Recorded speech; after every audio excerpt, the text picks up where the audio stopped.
পয়লা বৈশাখ বর্ষবরণ অনুষ্ঠান। এসো হে বৈশাখ এসো এসো। 1433।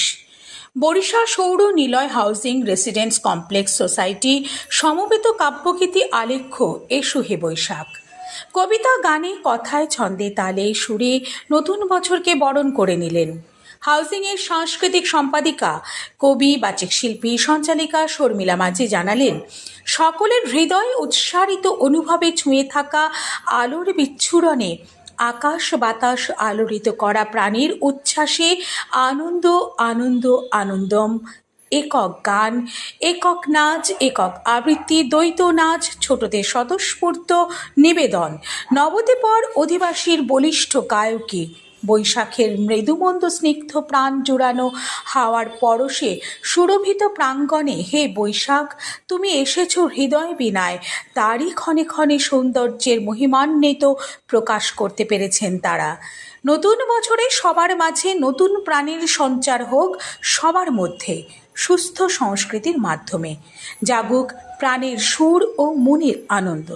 নববর্ষ বরণ যে এত সুন্দর করে করতে পেরেছি আমাদের সৌর নিলয় হাউজিং কমপ্লেক্স সোসাইটি। আমরা 24-25 এর আমরা রয়েছি, মানে 1 বছর আমাদের পূর্ণ হয়েছে।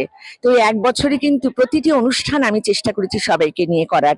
আমি এখানে অ্যাসিস্ট্যান্ট কালচারাল সেক্রেটারি এবং আমার পূর্ণ স্বাধীনতা ছিল একদম প্রথম থেকে যে কিভাবে কি করব সবাইকে নিয়ে।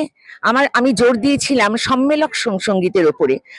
আমি বলেছিলাম যে সম্মেলক কাজ, সমবেত কাজ হচ্ছে পরস্পরের মধ্যে ভাবের বিনিময়, এবং এতে একটা এক আত্মা, এক পরিবার, একই জিনিস মানে একই রকম হয়। আমাদের এখন আমরা প্রত্যেকে ভিন্ন ভিন্ন হয়ে যাচ্ছি নানান কারণে, আমাদের কিন্তু একত্রিত হওয়া দরকার। এই যে থিমটা, এটা আমি প্রত্যেকটা অনুষ্ঠানে সমবেত গান, কবিতা, আলেখ্য ইত্যাদি করে থাকি। আর আমার পূর্ণ স্বাধীনতা ছিল, এটা আমার খুব আনন্দ হয়েছে। আর ডি বাংলাকে জানাই আমার আন্তরিক শ্রদ্ধা, শুভেচ্ছা এবং অভিনন্দন। এত সুন্দর কাজ করেন আপনারা। এর আগেও আমাদের সৌর নিলয়ে আমাদের পুজোর অনুষ্ঠান খুব সুন্দর করে তুলেছেন এবং সেটা আমাদের বিভিন্ন মিডিয়াতে সেটা প্রচার করেছেন।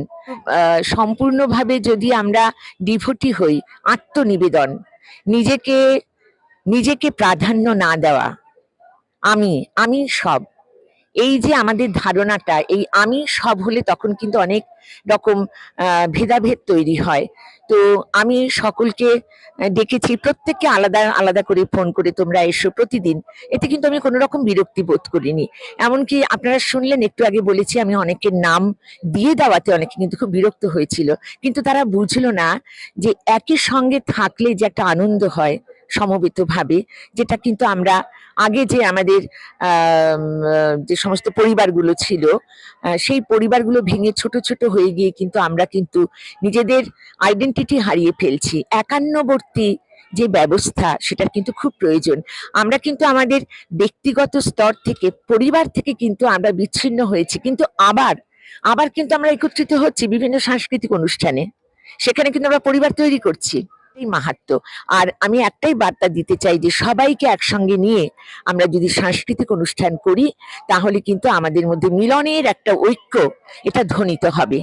সাম্যবাদের বাণী, মানবতাবাদের বাণী, যেটা আমি একটু আগে বলেছিলাম যে চৈতন্যদেব, ওনার কিন্তু এটাই আইডিয়া ছিল যে উনি হরিনামকে সামনে রেখে সবাইকে একত্রিত করতে পেরেছিলেন, জাতি, ধর্ম, বর্ণ নির্বিশেষে।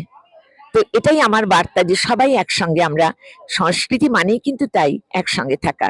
আমি এই বৈশাখ মাসে শুভ নববর্ষে এই বার্তাটা সবাইকে দিতে চাই যে আমরা সবাই মিলে কাজ করব, যে কোনো ধরনের কাজ। তবেই মনে হয় আমাদের দেশ এগিয়ে চলবে।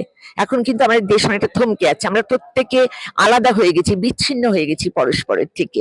তো আমরা যদি একসঙ্গে থাকতে পারি, তাহলে কিন্তু আমাদের দেশের উন্নতি হবে, সমগ্র পৃথিবীর উন্নতি হবে।